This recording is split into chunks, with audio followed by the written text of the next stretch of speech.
What's good, family? It's your boy Trader Reels from Real Last Conversations, and I come up with a brand new episode. This is episode number 43, and I have a college friend I haven't seen in about 5 years. She pulled up on me. I really appreciate it. She's one of my people right here. She go by Paige. I'm gonna pass it over to her if she want to drop her social media, but just let them know who you are. What's up? What's up? I am Paige. Y'all don't need my last name, but I am Paige. I do have social media. I don't really get on it. I don't know my names, but let's see. Facebook, it's just Paige Lockhart. My name, Lockhart. Instagram, it is, give me a second, Paige J with 2 underscores, and J is JAE. That's it. Social media, Snapchat, I really don't get on. So Okay. I'm going to tag her IG underneath at the end. But, I just want everybody just to take the time out right now and just hit subscribe, like, comment this video. I would truly appreciate it. I'm trying to put out more videos, and the more you give a like and subscribe, the more I can keep going. Like, I really do appreciate each and every one that supports me right now, and y'all don't know how much just you hitting that one like button goes just for me. So I do appreciate that. So just catching back up, Paige, you're a St. Louis girl. You moved out here. You're in Dallas now. I'm from the 314. So do you like it out here? Do you like the move? Oh, absolutely. Absolutely. This is probably one of the best decisions that I've ever made. I don't see myself going back to St. Louis. Like, it'll be home always and forever. But as far as living there, unless life happens and like forces me to go back, it ain't happening. So what made you decide Dallas at all places? So growing up, honestly, it was either LA or Dallas. LA is a little too expensive for me. And my relationship, we were long distance for 2 years, and we were both just like, fuck it, let's just go. Okay, so I always is curious about long distance relationships. Like, was that your first one? First, successful one? Yes, successful. Because college wasn't nothing. I went to school 2 hours away from home, so that wasn't nothing. But this one, yeah, we were 8 hours apart. So what made him worth it? What made him worth the wait? Honestly, he exposed me to something that, like, how can I explain this? I didn't know that I needed. Does that make sense? And what did you need? The type of love he gives, or the attention he gives, or how he makes me feel, or how you see her smiling right now? It's crazy. Like, dang. How he makes me feel like I'm supposed to. He treats me, or like what can I say? Showed me how I needed to be loved. Does that make sense? Yeah, that makes sense. Okay. Yeah. So did you do the same for him? Yeah. Okay. So was it kind of like at the time y'all both was lacking something that y'all brought to the table at that time that kind of made each other complete? Yeah, most definitely. And like, one of his favorite sayings is "Conversation rules the nation," and I like that. And so, like, our conversations from the time we met till even now, it was just,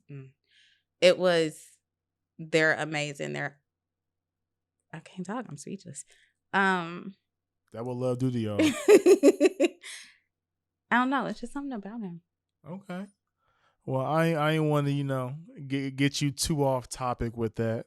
But I do think it's nice because I hear so many people say the dating pool is bad right now. You know what I'm saying? I hear a lot of people saying that too many people are playing around, too many people are BSing. And that going to one topic I want to talk about is self-sabotage, And it goes into that because I have a lot of friends who text me all the time telling me that, these guys ain't it or these girls ain't it. And I feel like there are way more good guys and good women out there than people want to really like say. Like, I meet so many good women in my life that it's just like, to me, it's like I don't know how they are single. You know what I'm saying? And good men too. And I do feel like a lot of time, especially I noticed this with me 2 years ago. Say I get in a relationship and I get with a woman who like is everything I need, everything I want at that time. I may self-sabotage a relationship because I may be like, yo, am I really ready for this? Like, do I deserve a girl this good? And I feel like more people running through their minds than not. You know what I'm saying? I feel like a lot of time when things do get too good, a lot of times people will just be like, "Hey, something bad is bound to happen." Yeah, but why? That's the question. Like, why do people or how? Why and how do people self sabotage? Because a lot of it, I feel like, honestly, if people do the work, then they can. I think it starts with self. You know what I'm saying? I think it's like, some people are depressed. I feel like I realized with myself it was I would put my own feelings, I would project my own feelings onto my partner. So say if I didn't like my body, I would be like, oh, my partner don't like my body. You know what I'm saying? When the whole time they're telling me, oh, you look amazing, you look good, like I love cuddling with you, different things like that. But in my head, I'm thinking like, how? So, self sabotage in the way of like insecurities. Definitely, I think it starts with insecurities, and I feel like once you realize that, it took me to realize it to be like I took myself out the dating game because I was like, I do have insecurities that I've been dealing with since I was a kid, and I never got over. And I know there are certain people who are probably from my same demographic, probably look the same just like me, who don't suffer from that, who have like so much confidence. Like I feel like a lot of times people have fake confidence, especially when it comes to social media. I feel like whenever you can like just post your best moments of yourself, it gets you to a space where you're like, all right, people really can't see the bad in me. That's one reason why I started making this podcast because I want to kind of say my insecurities. I kind of want to say things that I'm not fully confident about myself because I want other people to feel like, all right, somebody out there feels the same way I do. You know what I'm saying? I feel like that's one part of it, just being like, hey, are you the only person feeling this way? Because it took me to like start doing this podcast and speak with other people to be like, I'm not the only person that ever went through these things. You know what I'm saying? I'm not the only person that ever had these thoughts. My dad always told me as a kid, like, you're never going to be happy till you're comfortable in your own skin. And I feel like I'm slowly starting to get to that point. But I think it takes you to fully realize, like, hey, like, if you're not happy with yourself, work on that. Because I feel like a lot of times, especially with me, I was trying to make other people happy more so than myself. And I feel like in my family, when it comes to my siblings especially, I feel like we all kind of have that where we kind of put other people's happiness above ourselves, or we equate our happiness to their happiness. When it's just like, no, are you happy? Like, are you comfortable with yourself? So it took me like that time to really like work on myself, work on my mental, and I'm still working on it right now, guys. Like I'm not perfect. Like I said, I want to make sure I'm at a perfect point in my life before I start dating again because I don't feel like you should ever go get into the dating world where you're not your best self. That makes me think about like, I just had this conversation this week and somebody had asked me like, why are you always smiling or why are you always happy at work? And I'm like, because I have peace. I have peace within myself and I have peace within like my surroundings. That's how I can. Once you establish that peace within yourself, you good. You are good. And that's true. And you bringing up that whole work thing is true. Before we even started this podcast, we was talking about what we do for work and everything. And my previous jobs, I remember I used to post pictures like, good day at the office when I felt like shit that day at the office. Like I just didn't like the job at all. And I'm at a job now where it's like I finally got work life balance. I finally feel like I'm creatively being being uh being watered by my company. I feel like before it's like they'll tell you, hey, we want to grow you and grow your skills, but they don't really do it. But now I feel like I'm at a place where it's like they actually value what I have to say, and I'm with other people who are like minded like me who are trying to become the best in our field. So I feel like that part of my life I'm kind of more complete with. Also, it was like I was working like these jobs not really making no money for real either. You know what I'm saying? So now I'm at a job where I'm making some decent money, and that all goes into your piece. Like when you're not happy with what you're working, with your day to day life, with how you look, it just take you into a part where you get real dark and depressed. And I never wanted to be the person to kind of like put my worries on other people. You know what I'm saying? So I always used to bottle it up. So me making this podcast is just like, this is my time just to get all my worries and all my doubts out. You know what I'm saying? Because I feel like the more you talk, the more it be like, hey, your boyfriend said, yo, conversation rules a nation. That's real. Like to me, I feel a lot of people, like a lot of my friends be like, man, why don't you do therapy? You know what I'm saying? And I feel like I know what the issue is. And I feel like my therapy is talking to people I care about, is catching up. Like when I do things like this, like I feel better afterwards because it's like I left something off my chest. And going from that topic to this next topic is Kevin Gates. All right. So you say you haven't been keeping up with Kevin Gates lately. Not at all. I mean, I see the little videos here and there on social media, but as far as his music, I tried it. It was a fail for me this go round. All right. So I have a love-hate relationship with Kevin Gates. Mind you, not even hate. I love Kevin Gates actually. You know what I'm saying? But I feel like he's misunderstood. So A I lot was of women seeing with this acne in their clip that was face going around got where he good was pussy saying because the their girls who had the best hormones, pussy had their acne. hormones are so So this is imbalanced from that it an caused them interview. to So have I'm thinking that like, it yo, what's caused them to wrong have with this dude, congestion. right? I'm thinking like this dude is like a clown. So I'm thinking all of this stuff. I'm seeing other people just like me, you know, talking about the clip well, saying that this dude is kind of weird. It's a Breakfast Club interview. It's an hour. I'm off one day. I said, let me just listen to it. Like, you know, a lot of times we get so caught up in these 30-second clips, we don't really listen to like the person whole conversation. Listen to this man conversation. Like, I got so much more respect for Kevin Gates because he was telling like everybody like, hey, right now I'm in a transformative period in my life where it's like I am I am turning into somebody I'm supposed to be. Like I'm not fully where I'm at. I don't know everything yet. I can't tell you like all the answers, but I'm at a point where it's like I'm trying to be a better person right now. And he says almost like your own people don't allow you to be that better person. Like they just want to focus on your bad, focus on your negative. When it's like we supposed to be the ones that supposed to like build each other up. He said at my lowest point when I went to jail, he was like, I went to jail over a black woman and a black man. He was like, he said they said I kicked this woman, but this woman was grabbing at my private parts, and he was like, I was defending myself, and a black man who had no relationship to this girl told the cops that I was that you know I pretty much how can I say assaulted this lady pretty much. I don't like that because when you look at the video, you clearly see her grabbing at him and then he kicks her. That's what I'm saying. He said, I went to jail for 2 years. He said, during that time, he said, I lost my brother. I lost my mother. He said, I can't get that time back. He said, he was like, my own people put me in that position. He said, when I got out of jail, the people that lifted me up were the people that everybody condemn and talk shit about. He was like, literally a white Jewish man and his transgender wife took me in. Like he was like, these are like top level people in like in the business. He was like, literally, the transgender woman gave me a whole house to live in and was like, hey, like I have office space you can work out of. She was like, whatever you need, I got you. And he was like, these are people that people talk bad about on the media, saying that people aren't really people. When these people show me a kindness that my own kind never did before. So he was like, I don't want to hear that, you know, I should just cater to black people when it's like I cater to real people. He was like, there's so many. He's like, there's so many fake people that are white, black, Hispanic, all of that. He said, I want to be around people who are just real. And he said, like, right now I'm trying to like, you know, like learn my beliefs.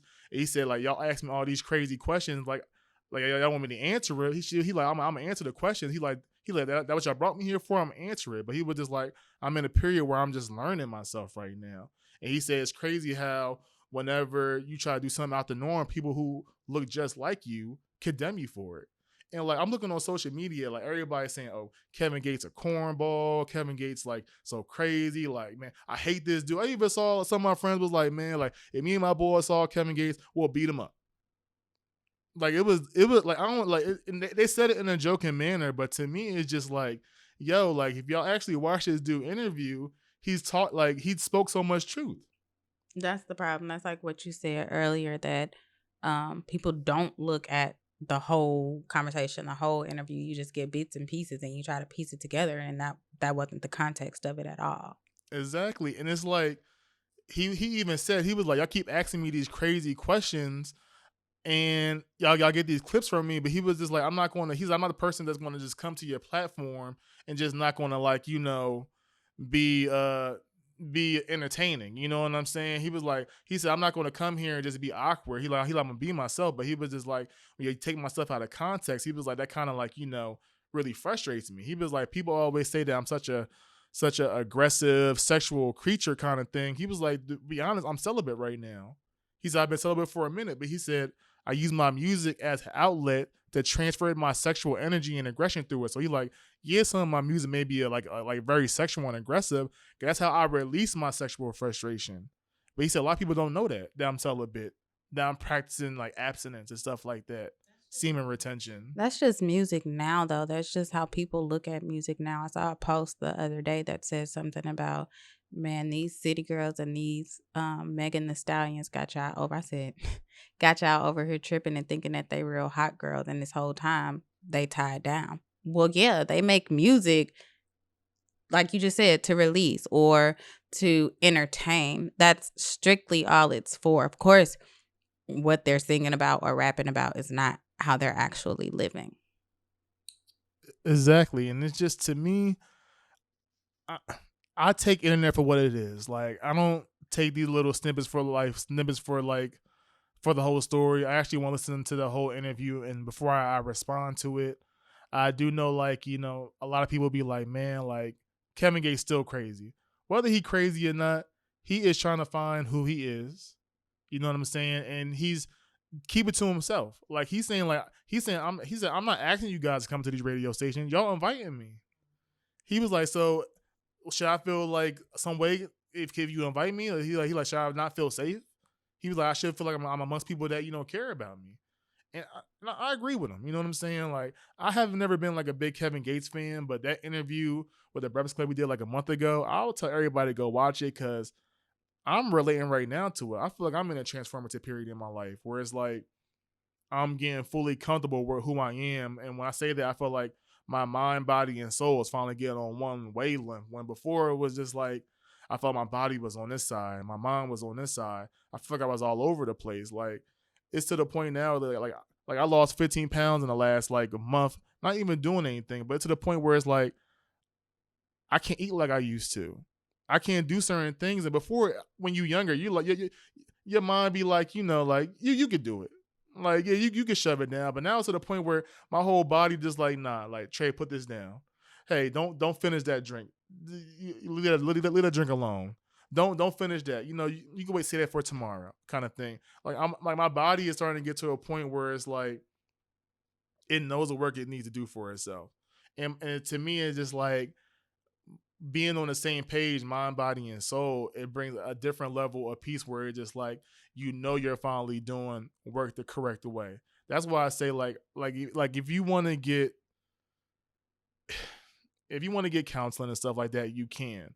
But I feel like that's for people who are like directionless. And I feel like maybe that would have worked for me before when it was just like I just didn't know where I was going.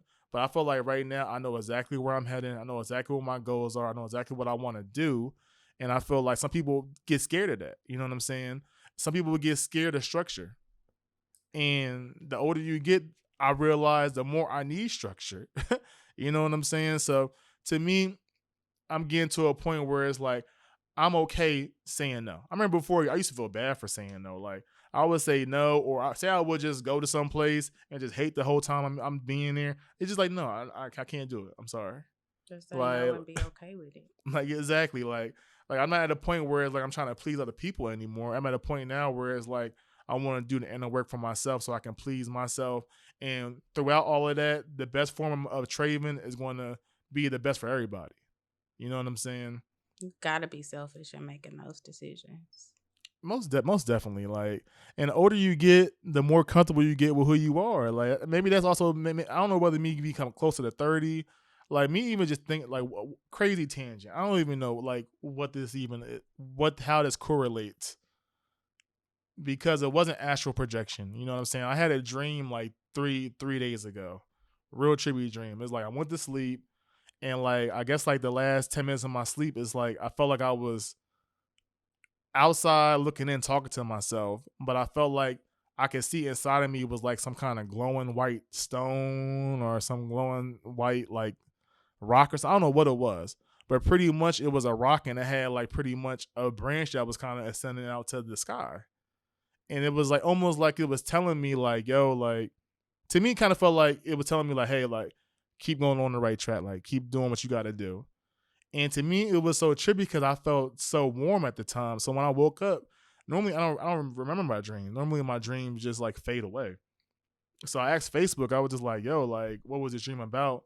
And somebody was like, maybe that was just like an ancestor coming to you, just guiding you. You know what I'm saying? At first it was like astral projection, but I looked it up. Astral projection is like, when your body, like when your spirit can leave your body, and it's almost like your spirit can travel through the world. I can go travel to see you, see what you're doing that day, and call you up and be like, hey, I saw you watching a movie last night. You'd be like, how you know watching a movie last night? It wasn't like that. It was literally like almost like me like meditating, talking to a stone version of myself. It was pretty trippy, but to me, it kind of made me realize like, hey, like there are parts of ourselves that we don't know, and the older we get, the more we're going to get in tune with those parts of ourselves. And I'm at a point where I'm just like enjoying the journey. And I don't want people to feel like I'm stagnating them, and I want nobody to stagnate me. So I'm at a point. I never, like, you already know, I've never really been a person to be out all the time. Like I see, we see each other like it's once every 5 years. But to me, it's like when you do see me, I want my energy to be right. I want to be in a good headspace. I want to be at a point where you're just like, all right, like this the Trayvon I knew from back then, and I want to keep that spirit and energy. Because I feel like even though we do grow and change, there is a fragment of us that's never going to change. Like there's something you're going to see in your mother your whole life that you knew as a kid. Like, like this is my mom. Like Right. we all have like an imprint in ourselves where it's like it will never go away. And I do feel like I have a big imprint in myself where it's like I do feel like I kind of have a part of me that's always been the same since I was a kid, which is like a loving, nurturing, want to just be like everybody's friend. You know what I'm saying? But there's also a side that I grew up where I was like, I gotta kind of protect that kid too. So you know what I'm saying? So it's kind of like a give and take, but it's getting to the point where the older me is starting to be like, you know what? This kid is grown now. Let this kid out in this world kind of thing. So I'm trying to do more. Like I'm about to be 30 next year, so I don't know whether that might be a reason too, but it's almost like I want to conquer so much. I want to knock so many things off. Let me ask a question. Can I Okay. ask you a question? Go ahead, shoot. Okay. So, with you being happy with work and with your podcast and you having this outlet, do you feel like this shift in a good direction, or this sudden growth is due to you coming closer to what your purpose may be? Because I truly believe that you find peace and happiness when you find your purpose. See, I don't think I found my purpose yet. So no, I don't think it's from me finding my purpose. I think it's from me finally realizing the wall I put in front of myself. Okay. You know what I'm saying? I feel like sometimes you put walls in front of yourselves and you want to blame everybody but the person who built that wall up. And I'm at a point now where it's like I'm breaking the walls down. So now I'm starting to see like, wow, like their path is there are different paths that go into different, how can I say, I guess the reason I'm here, like my purpose. You know what I'm saying? Like I think I'm here for multiple reasons, to be honest with you. But for me to finally love myself, I think that's the first step of me finding my purpose. You know what I'm saying? I feel like I never fully loved myself until close to right now. Like I'm not 100% fully loving myself, but I'm starting to get to the point where it's just like, yo, like you got this, you do that, like you are a good person. So sometimes you doubt yourself, be like, am I a good person? Am I a good man? Would I be a good husband? But deep down, you know what I'm saying? I feel like I'm at a point now where it's like the answers are becoming clear to me. And I feel like once you break down those walls, your purpose will start to come clear eventually. So that's what I think my 30s are. Like my parents told me like their best years with their 30s. Like they did their most in their 30s. So I'm looking forward for my 30s just to flourish and just to not be my own hurdle. You know what I'm saying? And to go into that, it's just like, do you feel like you are where you at right now? Like, do you feel like you should have reached different goals, like maybe being married, have a kid by now? Do you feel like you're going at the pace you should go right now? I got two answers for that. So my first one is I did at one point, just based off societal standards, right? They say that you should be married by this age or you should have a kid by this age. And so I was at that point, I was still highly influenced by social media and society. So yeah, I felt bad when I didn't reach those milestones. But like now, who I am today, no, this is my life. This is Paige's life. Who gives a shit where I am in life? As long as I'm not out here um getting into the wrong stuff or out here bumming it or just doing what I know I shouldn't be doing, then I'm good. I got a job. I'm about to take my test. I'm I'm happy. I don't care that I don't have a kid yet. I don't care that I don't have a house yet because it's going to come. This is my road. This is my path. You can have a house. You can have a kid. You can be a millionaire. Cool beans. Yo, how old are you again? 27. Yo, that is a perfect kudos, man. At 27, I was thinking like, yo, I should have a kid right now. I should have a house. I had so many thoughts of where I should be because it's almost like all like I know probably you was the same. Like a lot of your friends probably have kids. A lot of your friends probably got married by this point, and it's almost like when you talk to them and they be like, "Hey, like, what's new with you?" And it's not like no girl or anything involved. They may be like, "Hey, like, so why aren't you dating or why aren't you doing that?" And at first I used to kind of be like, "Man, like, I say the same answer. I was like, I'm not ready right now," but I now I'm at a point where it's like I don't feel bad when I say that. Like before, it used to be like I will say it, and then I'll be like, they'll probably be like, "Oh, this a bitch ass nigga," like, Nah. or some funny stuff like that. But now I'm at a point where it's just like, no, it's like I have work that I still want to do it myself. Like I told you, I want to get a new apartment. I want to get a new car. My thing is when I know when I date a woman, women take time and money. No offense, women take time and money, and if I'm not fully happy where I'm at right now, I don't want to take the time to build somebody else up, but till I build myself up first. I want to build myself up first. To be honest with you, like that's not selfish, but to me it's just like, yo, I want to lay a foundation so if somebody do come with me, we can build together. Yeah, that's like this one saying. I don't know where I heard this from. It might have been my mama. Maybe. No, it wouldn't. That's a lie. But it's pretty much, how people say you want to find your other half and y'all complete each other. That's not how I look at it. It's like I want to be one complete whole person before I find somebody else. And then I want that person to also be one complete whole person. And then we can come together as one unified person. We build each other up from that. Not I'm still working on me, but I'm going to build you up. You still working on you. You're going to build me up. Nah, we're going to do this together. Exactly. And for some people that may work. But for me, I feel like if I'm not built up first, I'm not going to be good to nobody because I'm going to be in my head. I'm a type of person where it's going to be like, am I holding this person back? And I never, in my whole life, I never wanted to be an anchor to nobody. I always wanted to be like the wind behind somebody's sails. I never wanted to be something that will hold you down. You know what I'm saying? So that's why for me, it's really important for me to get to where I want to get to financially and living condition wise. Because then when I meet the person I want, it's just like I'm fully comfortable. Like I know there's some people that say like, hey, I met like if I meet somebody randomly, of course I'm not going to just deny it. You know what I'm saying? Like I'm gonna be there, but it's just like right now I let it be known to a lot of girls. Like I have a lot of like not to my own horn. I have a lot of girls that be hitting me up, and I be having to tell them like, right now I'm not in that space, and I don't know whether a lot of girls are used to hearing a guy telling them like.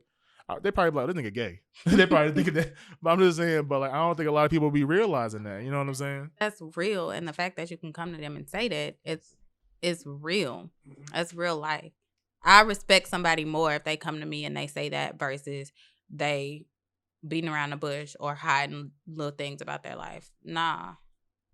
If we gonna be something, if we gonna, build up to something, then you need to be real and honest from the jump. Exactly. Because I feel like if you ever just go win anything half-ass, it's like I feel like you're not like I feel like for a girl on a girl standpoint, say like I go win and I act like I'm just this one person, this confident guy, this, that, and the third. Then you realize 3 months later, that's not who this guy really is. It's almost like I lied to you. Yeah. Be your true self from the jump. Exactly. But going to this, have you ever dated at work before? Heck no. Why not? I believe in balance at work. Well, one, what I do you're not allowed to date coworkers. But two, I don't want that. We taking work home with us. No, I need that separate life, that work life balance. I don't want to go to work and see you, go home and see you, or see you on the weekends. Mm-mm. And I work with. I'm not gonna say that on camera. You want to say it on camera. All right, so it's true. Like, I'll tell you one story time with Trave. It's back when I was in Missouri, back in SEMO. After I graduated, I was a restaurant manager at a casino. So somehow I met this girl on Tinder, but back I was on dating apps. I ain't gonna lie. So I met this girl on Tinder. We started talking this, that, and the third. Come to find out, like later on that week, she started working like as security at my job. Like I didn't know that. You know what I'm saying? Like she just started working there. So I'm starting to be like, like man, like what? Like I barely see her. Like I could probably get messed with her. So we're going back and forth, texting. Kind of find out she has like 4 kids. So I don't do kids. So I'm like, all right, it's probably not gonna be good. You know what I'm saying? So I kind of tell her like, hey, like I'm not really comfortable dating anybody with like kids. But I was like, if you still want to like, kick it, we can. You know what I'm saying? Being like, hey, I don't want to deal with the kids, but if you still want to fuck around, we can. So at first she was just like, nah, like if that's the case, we shouldn't really mess around. You know what I'm saying? And I was like, well, I already bought like movie tickets or whatever. I was like, do you still just want to like go out? She agreed to go out, right? Go out. She comes out to the movies in like this black spandex dress where it's like some freakum dress. I'm like, yo, we going to see a girls trip. We ain't we ain't going to the club or nothing like that. You know what I'm saying? So we went to go see girls trip. You know, decent movie. Go to eat. I actually got kind of mad when we went out to eat because like she was like so rude to the server where she was like, this food horrible. Like, take this back. We want a refund. We want something for free. And I told you I'm a restaurant manager. Yeah, so I hate going out with so people I was like just that. like, no, like we'll pay for it. Like I'll just get her something else to eat. And she was just like, no, like they did. I'm just like, yo, this ain't cool. Like relax. So I ended up going up home, and I actually just like made her some. I made some turkey burgers, like some real ghetto shit. I made some turkey burgers. So I did all of that. So I'm thinking like the night probably dead because like I'm making her turkey burgers. I kind of got with her at the restaurant. I'm like, all right, she's probably gonna go home. So all right, I said, I'm about to like take it down. She was like, I ain't going tonight. I'm like, what you mean? She like, She was yeah, she like, I staying. ain't going tonight. I was going to say it twice. I was like, are you staying? She was like, yeah, my kids know that, I'm not coming back home tonight. So, of course we got into like the whole situation. So mind you, we doing the do constantly. Like, you know what I'm saying? Like everything's cool. But it's always that one night when y'all just be like, after you get done having sex, like, so what are we? I was like, I thought we were just having like fun. You know what I'm saying? And she was like, well, normally guys ask me out by this time, or they want to be my boyfriend by this time. Like they don't just be just messing around. She's like, I'm not used to a guy not wanting to be my boyfriend. And I was just like, well, I kind of told you, like, I'm moving to Texas in a few weeks. Like, I ain't want no full commitment. And she's like, just tell me the truth. What is it? Why won't you be with me? And I was like, you want to know the truth? She was like, yeah, tell me the truth. I said, you want to know the truth? She's like, tell me the truth. I said, all right. I said, you got 4 kids. What the fuck? I'm like, what you think? I said, you got 4 kids. I told you got 4 kids. I'm leaving in a month. I said, I don't need all that baggage. And she's like, you know what? I'm leaving. And she's like, delete my number, all of this. I'm thinking perfect. In my head, I'm thinking perfect. Thank goodness. Like, we cutting this off. Like, mind you, I was cool with the sex we had. Cool. A week later, I'm at Anthony's house, Aunt having a party. I get a text from her. Yeah, I want to pull up. I'm just like, nah. I'm like, nah, like, you tripped on me last time. I said, we good. Like, you said we was done. I said, we done. And she was like, stop being a little bitch. Like, right? She said, stop being a little bitch ass nigga. And I was like, damn. So I show Aunt the thing. I'm like, Aunt, I'm like, yo, she calling me a bitch ass dude. He was like, bro, you gotta go handle that. I'm like, bro, what do you mean? He was like, yo, you gotta go handle that. I was like, bro. I said, I don't think you gave me the good advice. So I don't know, De'Erica? Yes. So I saw De'Erica, and De'Erica was like, no, don't hit her up, yo. And then the girl called text me a bitch again. So I was like, bro, I said, I gotta handle my business, yo.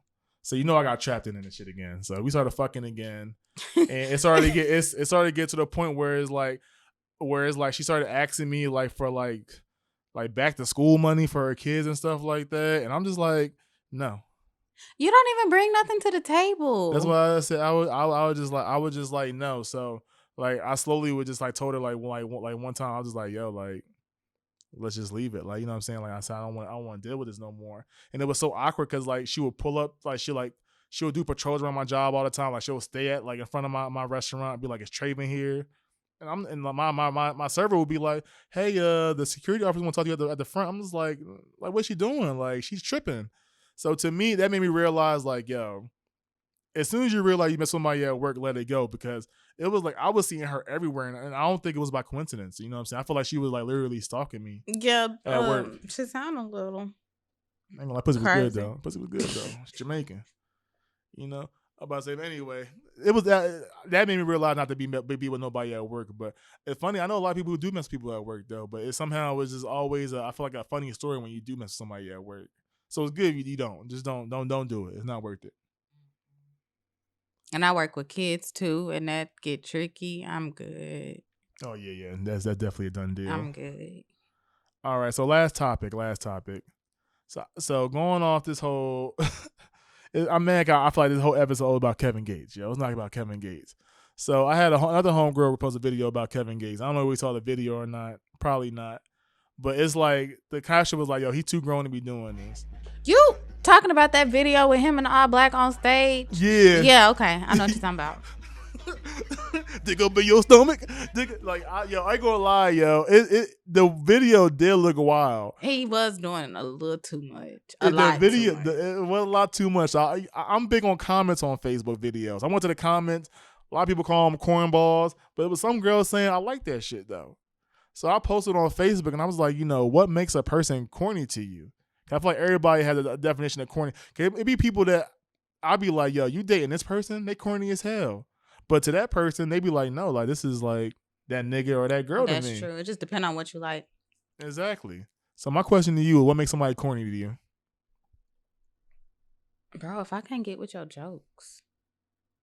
Because like I laugh if you're funny, I laugh. But if your jokes ain't there, it's a done deal. Or like if your conversation skills lacking, it's a done deal. I was having a conversation with somebody a couple weeks ago, and this person was entertaining somebody else.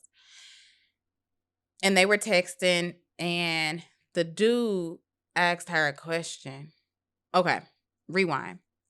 She had told him something about their conversations that she wanted to change. He said, okay, cool. But then he came back and hit her with so if you was to trace your roots and your ancestry, what country do you think you would be from?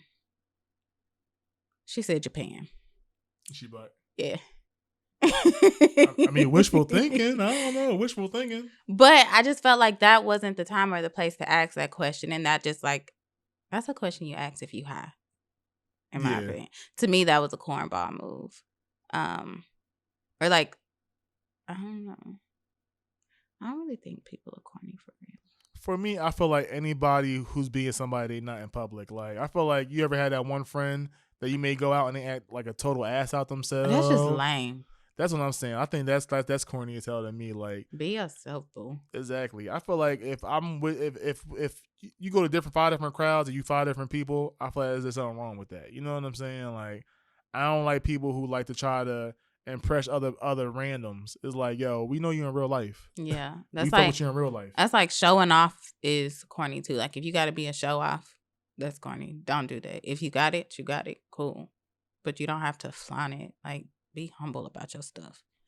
That's what I'm saying. A lot of people do lack humility, but I feel like that's just a virtue that I think I want to bring back. Humility. I do want to bring back humility. That's what I say. I feel like, especially with this podcast, a lot of people. I feel like one of my gifts is I know how to ask questions without it kind of being offensive. You know what I'm saying? I feel like sometimes you may ask somebody a question, they get offended real easily. I try to do it in a place where it's just like, no, I really want to just know so I can understand you. You know what I'm saying? Mm-hmm. And I feel like you can kind of tell when somebody's being malicious in what they say and their intentions. And I feel like with me, I never want to be malicious. I never want to have any like ill will towards anybody. I want to just come from a real place. Like if I'm asking you a question, it's really because I want to know. And it's funny because my sister Ashley, she's saying she type of person where like she may ask me a question, I might kind of get an attitude like, "What you mean?" And she's like, "I really just want to know." But I feel like sometimes your tone could come off kind of crazy. You know what I'm saying? Where it just like with her, like it kind of come off to you come off like, all right, like, are you serious? Where it's just like, yeah, I am serious. Like, what you talking about? She be like, no, I didn't mean to say it like that. I mean, I really asked a question. And I feel like I used to be the same way back in the day where I used to spit something out, not care how the tone came out. Whereas like when I was in Missouri, some people were just like, yeah, that's kind of rude. Like you might want to relax a little bit on it. Where like where I'm from is like that tone is acceptable. You know what I'm saying? So I feel like with me living in different places, I learned how to adjust to how I speak to people. Where it's more of a universal language, more so than okay, I'm just talking from where I'm from, kind of thing. But I didn't want to make this podcast too long. I'm happy I got you out here. You came after your work, so I know it's a Friday night. Got any plans for the night? I'm going to study. Yeah, I'm about to say you still in school. I'm not in school. I graduated. I graduated with my master's in May. Okay, so for certificate, my certification, my license. Okay, I'm about to say that's still a hustle, man. I'm about to say ain't studying to me. I ain't gonna lie. I be studying podcasting and video editing and stuff. I be doing that, but anything beyond that, no. Nah, I gotta get this license first try, one and done. So I gotta study hard. Do you want to get doctorates? Yes, but I think I'm gonna go back in 2 years. I'm gonna get my feet wet as a BCBA first and practice, and then I'm gonna go back. And there's really no difference between the doctorate and the master's. It's no salary difference or anything, but I think I want to teach grad level courses. That'd be dope. Okay, well, episode number 43. Thank you for having me. Anytime, my beautiful guest Paige here. Again, please support the page. Please go to the Patreon for exclusive episodes. That's patreon.com/RAC podcast. Also follow my social media, RAC_podcast on all platforms.